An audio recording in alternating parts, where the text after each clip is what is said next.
Ош шаарында коомдук транспортто жол акысын төлөөнүн бирдиктүү тартиби жок. Жүргүнчүлөрдүн айрымдары автобус, троллейбустарда акыны QR код менен төлөсө, башкалары нактылай эсептешет.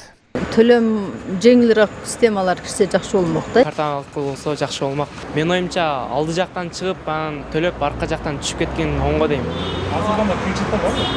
Азыр кыйынчылыктар бар.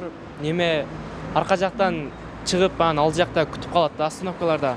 Анан тыгындардагы бири автобустун биринин аркасынан бири келип дагы тыгын жаралып. Ош шаардык муниципалдык автоунаа ишканасы бул башаламандыкты жоюу боюнча бир нече жолу аракет көргөн. Акыркы жолу 2025-жылы коомдук транспортту карта аркылуу төлөө системасы киргизилет деп билдиришкен. Бирок бул демилге толук ишке ашкан эмес. Түшкөндө артынан Ишкананын маалыматына ылайык өткөн жылы электрондук төлөмдү киргизүү үчүн чет өлкөлүк компания менен келишим түзүлгөн. Бирок долбоор иш жүзүндө ишке ашпай калган. Учурда жаңы формат сунушталып, жергиликтүү банк менен биргеликте QR код жана валидаторлор аркылуу төлөм жүргүзүү пландалып жатыптыр.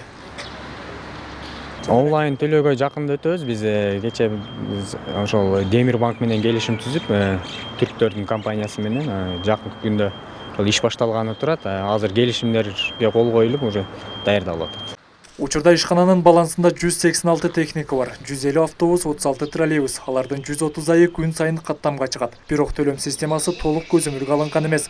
Айдоочулар күндүк план менен иштеп, белгиленген сумманы тапшырышат.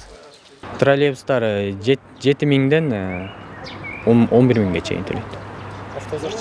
Автобустар дагы эле ошол планына карап төлөй беришет. Ал четке биздин Жапалак, Орке, Соколок, бул жагы Төлөйкөн, ошол жака каттаган автобустардын планы азыраак, калгандарыныкы ошол шаардын ичиндеги автобустардыкы каттамдары көбүрөөк. Арка жактан чыгып, анан тыгын болуп, өтө тыгын болгондо, баягы чоң эжелер бар го, өтүп атканда дагы өлө ар нерсени айтышат, башкача сөздөрдү айтып, анан ошо алдынан чыгып бир жолу төлөп, арка жакка өтүп, аркадан түшсөк, ошол ыңгайлуу болмок да. Биз аркада туруп алып, мисалы жетки чейин 2-3 остановка мурун даярданышыбыз керек болот да, алдыга жылып, багы тыгында дагы сөз укпайлы, тил укпайлы деп атып, алдыга жылып, акчасын эртерээк төлөп, анан түшүшүбүз керек болот. Кээде окуучу экенибиз үчүн да биз мисалы окуучу деп түшсөк, чоң эле адам экенсиң го, эмнеге онтесиң деп кыйкырган убактар да болот. Андай убактарда эмне деп айтышыңды деле билбей каласың да. Алдынан чыгыш керек, ооба. Төлөп чыкса жакшы деп ойлойм, мен да ошого кошулам.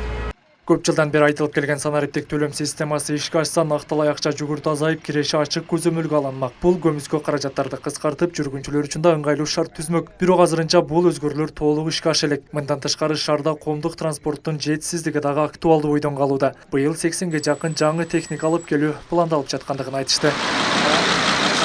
Асылбек Тагайбек уулу, Азам Бузриков, Ош жаңылыктары.